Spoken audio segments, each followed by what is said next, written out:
Allez-y, entrez.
Là, on va commencer à déballer la première miniature. Donc un Massey Ferguson 825. Donc je vais vous le déballer avec vous.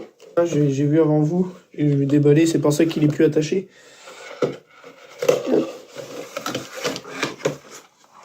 Voilà. Petit Massey Ferguson 825.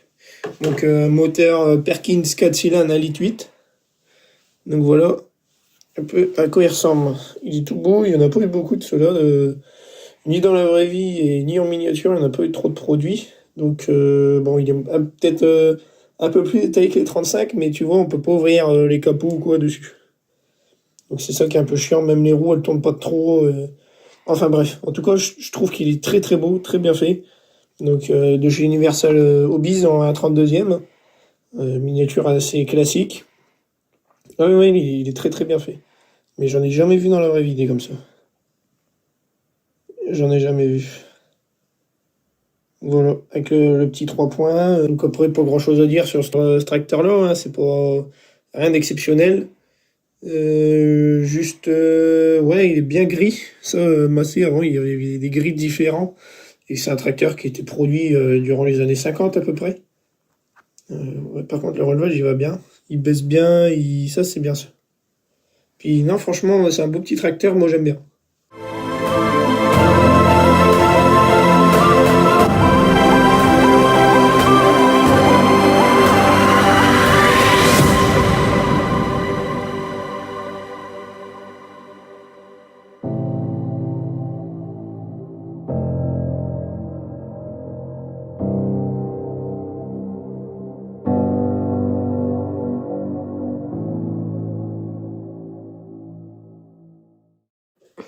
Bon voilà, donc maintenant, je vais vous présenter un petit Lanz Bulldog de chez Schuco, ouais.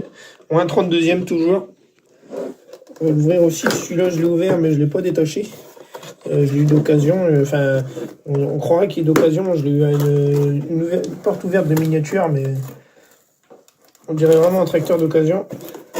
Enfin, surtout la boîte. Hop. Voilà. Donc ouais, sur 825, j'ai pas trop parlé du packaging et de la boîte. Donc bon là, celle-là, elle est déjà mieux. 825, il n'y a vraiment rien à dire. La boîte, il n'y a rien dessus. Mais là, celle-là, je la trouve déjà pas trop mal comme boîte. Là, on a tous les poids et tout. Ah ouais, on a tous les détails ici, d'accord. Donc c'est un tracteur, on sait qu'il fait 3 tonnes 2, donc c'est un monocylindre. Parce que ça, c'est pareil, c'est des tracteurs qu'on n'a pas trop l'habitude de voir par chez nous. En France et dans la vraie vie, j'en ai vu un ou deux, c'est tout. Donc un Land, il a été produit pendant juste après la Deuxième Guerre mondiale. Donc de 1945 à 1955, il pèse 3 tonnes 2. C'est un 10 litres 3, 45 chevaux. Et c'est un monocylindre à l'horizontale qui tourne comme ça en gros. Sur les voitures, vous avez des cylindres qui tournent en hauteur comme ça, à vertical. Et là, c'est à l'horizontale comme ça. C'est pour ça que, enfin, c'est des tracteurs très très spéciaux. Il y avait ça et les sociétés françaises aussi. C'est un peu les mêmes types de tracteurs. À l'époque, ils entraînaient des moissonneuses batteuses. Ils enlevaient les petits capots là, puis hop, ils venaient avec une courroie. Là ou de l'autre côté, sur ceux-là, je sais pas trop. Donc je vais le déballer avec vous. Il y a des vis, je vais chercher un tournevis. Tournevis. Donc, on va dévisser. Il y a 3 petites vis à retirer en dessous. Hop.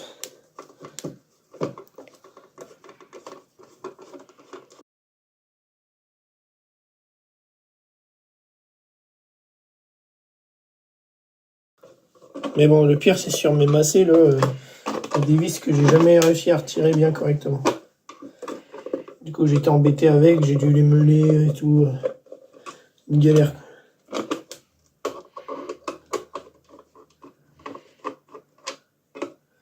Il est bon. Encore un petit coup pour lui. Hop. Impeccable. Impeccable, un petit land. Ne vous inquiétez pas, les vis, je vais les retrouver. Tout le reste la vôtre. Un petit land, bulldog. Donc, combien il disait de 45 chevaux, non? Un truc comme ça. Ouais, 45 chevaux, ça. Il est quand même super bien fait. Et puis moi, j'adore ce tracteur-là. C'est vraiment des tracteurs, j'aimerais trop voir plus tard dans mon garage là, avec tous mes 35. Mais bon, c'est des tracteurs qui aujourd'hui qui coûtent beaucoup trop cher. Donc, regardez un peu. Donc, franchement, en tracteur, je le trouve encore mieux fait que les autres. Ah oui, puis regardez, le pont, il tourne et tout comme ça. Ici, on a la petite culasse. Donc, c'est ça qu'on chauffe. C'est le préchauffage, donc c'est la culasse. Ceux qui connaissent, après ceux qui connaissent pas, je peux rien pour vous. Là, on a les volants moteurs. Donc, c'est avec ce volant moteur-là qu'on démarre. On tourne à la main. C'est comme une grosse manivelle. Ah non, sur ceux-là, c'est le volant même. Ouais, on prend le volant qu'il y a là, il se détache, il se fixe dans le volant moteur et il démarre comme ça. Je trouve ça incroyable. Donc c'était l'un c'est des tracteurs d'avant-guerre, hein. Enfin pas celui-là, mais ils ont fait des tracteurs d'avant-guerre. Et c'est des tracteurs qui étaient très très chers à l'époque, pas tout le monde pouvait s'en acheter. Donc voilà. Ah, il est très très très très très très très beau. Franchement, je vous le conseille. Même si il me semble qu'il est introuvable.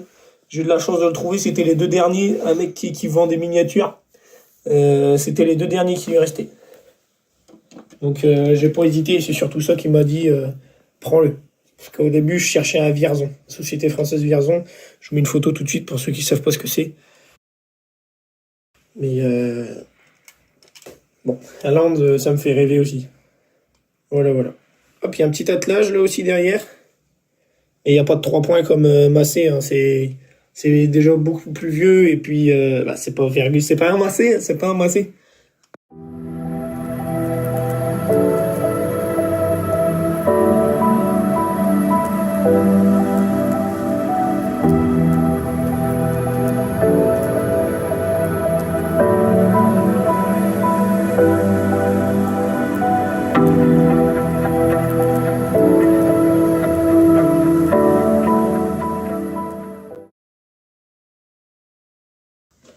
La meilleure, celle qui, pour moi, c'est le meilleur cadeau que j'ai eu. C'est sur toutes les miniatures que je vous présente, c'est la mieux. C'est ma petite préférée. On avait le 80-60 avant à la ferme, avant d'avoir une TX 66.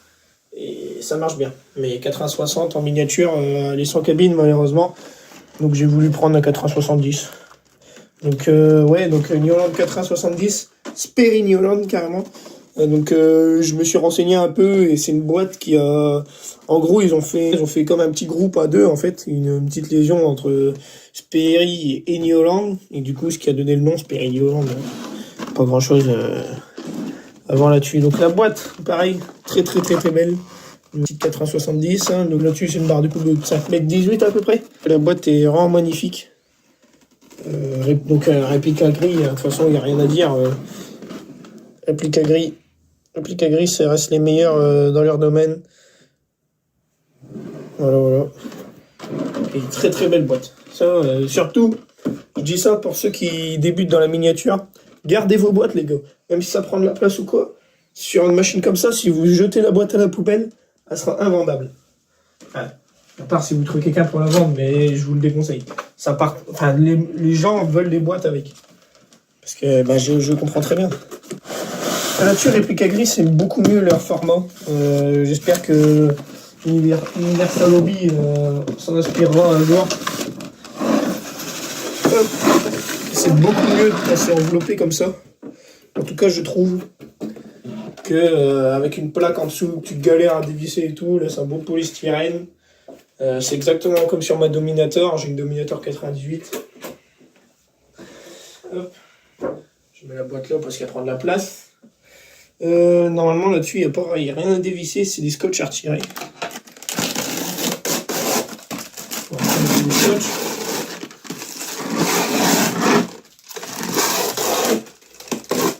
Voilà.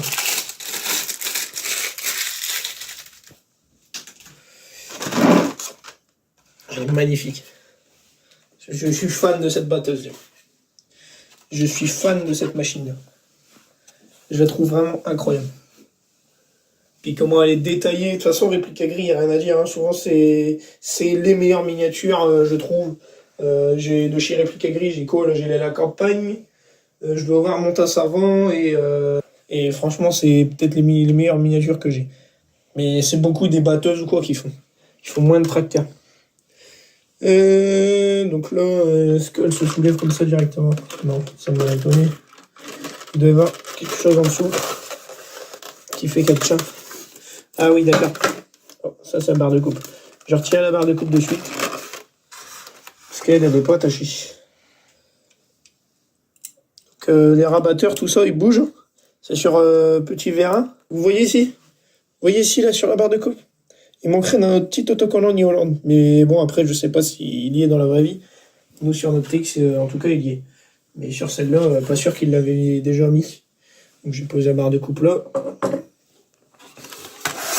Je vais tout de suite la retirer de sa boîte. Oh, ils nous ont fait des nœuds pas possibles. Est-ce que je vais réussir à l'avoir au ciseau? Alors, c'est bon. J'ai décroché. Bon, je veux bien chier avec mon ciseau de gaucher, mais bon, c'est joué. Bon, là, enfin déballé. Bon, on n'a pas trop galéré, mais oui, elle était bien attachée, on va dire. Alors là, attention, moment fatidique. Ça va être sûrement le moment le plus satisfaisant de la vidéo. On aime tous. Là, j'ai un petit fil à couper là aussi. Hop.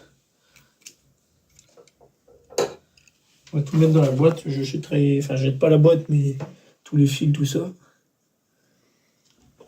Ah ouais. Ah là, il y a un petit polystyrène aussi, là. Hop. Elle est bien protégée, ça c'est le cas. Là, elle sera pas cassée. Là, petite barre de coupe. Ah, d'ailleurs, elle est de travers. Voilà. Donc là-dessus, on avait le choix entre un moteur Mercedes ou un moteur Ford. Je sais que c'était un 6 cylindres. Donc c'était des moteurs, à l'époque c'était puissant. Hein. Aujourd'hui, je pense que ça devait faire entre 150 et 200 chevaux. Aujourd'hui, c'est vraiment pas grand-chose. Donc barre de coupe 5 mètres 10 à peu près, je sais plus si je l'ai dit. Je vais essayer de la fixer dessus. Normalement, tu devrais pouvoir le lever, ça. Ouais. Et sur la classe, elle est un peu moins bien faite là-dessus parce que ton convoyeur ne se lève pas. Voilà. Et attendez, je suppose que ça, voilà. Le broyeur, on va pas trop y toucher. L'échelle, pareil. Ceux qui veulent savoir, l'échelle, là, hop. L'échelle se baisse. Est-ce que la porte s'ouvre? Ah, puis ouais, qu'est-ce que... En plus, elle roule, hein. Regardez. Elle roule. Ça, c'est sûr. Ça boule. Ah, ok. Là, regardez. Voilà. Là, on a un petit marche-pied pour aller faire son entretien, là. On monte, hop. T'arrives au moteur. Tu veux souffler ton moteur, ton radiateur, tout ça, hop. Nickel. C'est ça, c'est bien fait, c'est stylé. Bon, ça tient pas de trop, faut bien l'appuyer. Donc voilà, un bout de polystyrène.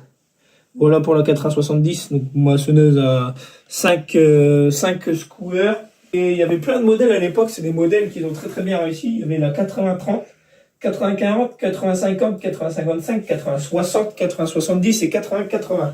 C'est un batteur à 8 bahts. Machines qui ont été produites de 1978 à 1991. Donc vous pouvez voir que c'est des séries qui ont très bien marché.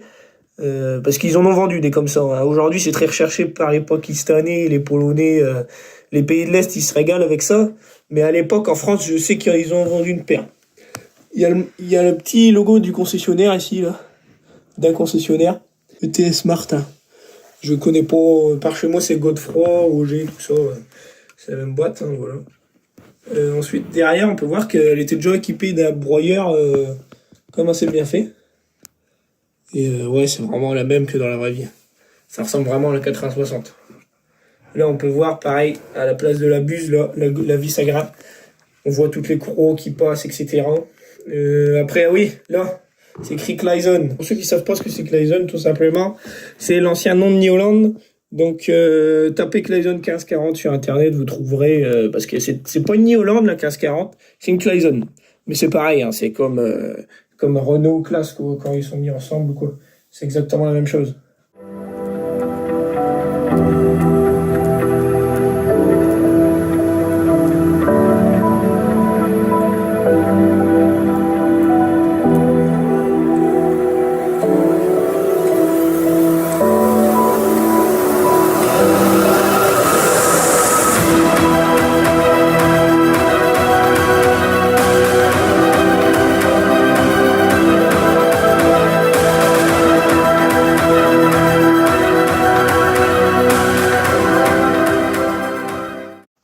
Maintenant, on passe à la présentation du bijou.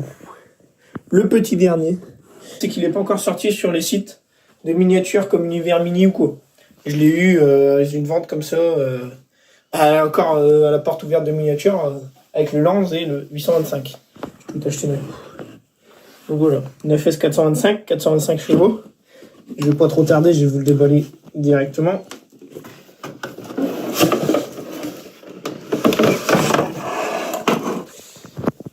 FS 405.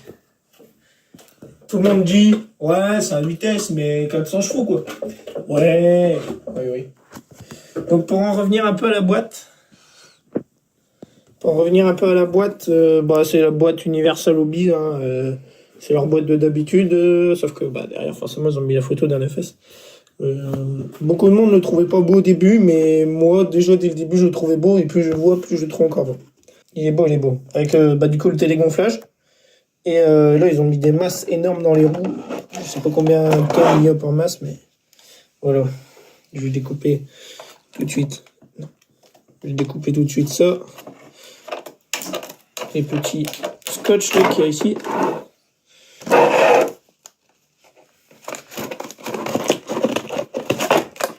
Voilà. Ça, on jette par là. Donc voilà, un peu à quoi ça ressemble un EFS. Ici du 8700. Et le même relevage avant, et puis c'est à peu près le même gabarit aussi. Tout de suite, je vais regarder pour le défaire directement. Tournevis. En espérant qu'il n'est pas trop serré parce que ils aiment bien serrer.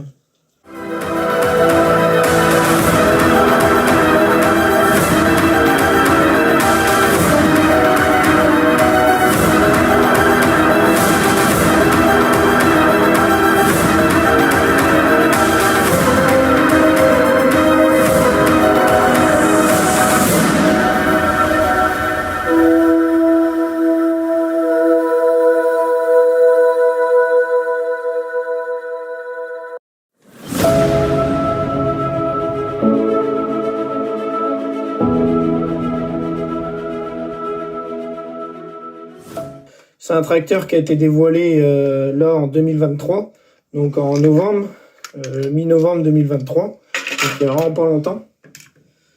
Et puis les roues elles tournent, oh comment c'est stylé, ça on aime.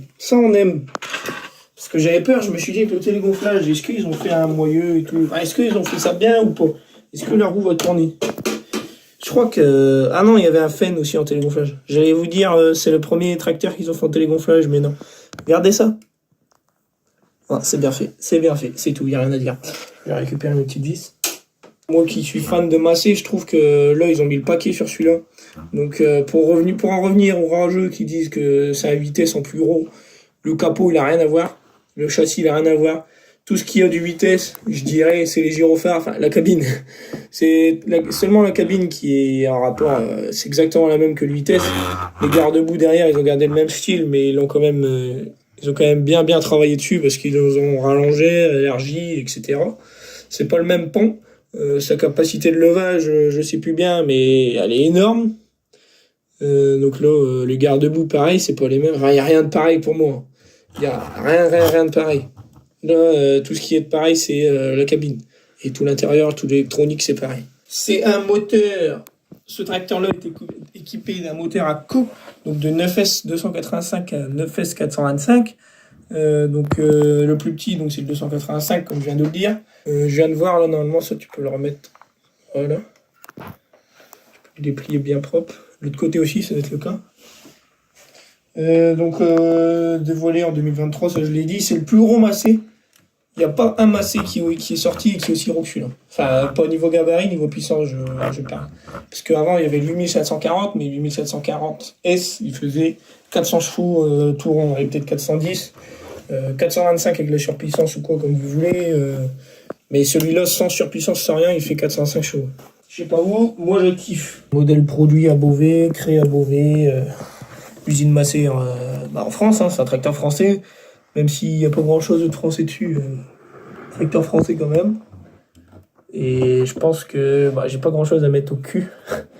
Il va finir sur la campagne de Zessieux.